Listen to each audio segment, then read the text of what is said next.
ఇదే ఇదే నా వెలుగుల నిలయం, ప్రతి చోట రమ్యముగా ఎగురుతూ, ప్రతి చోట రమ్యముగా ఎగురుతూ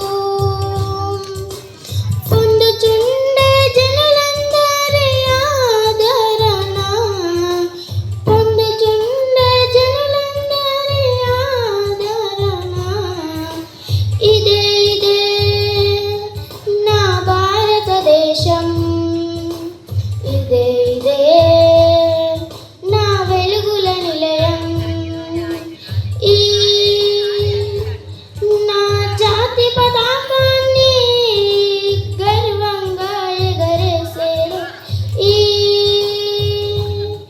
నా జాతి పతాకాన్ని గర్వంగా ఎగరేసే రోజు ఇదే ఇదే నా భారతదేశం, ఇదే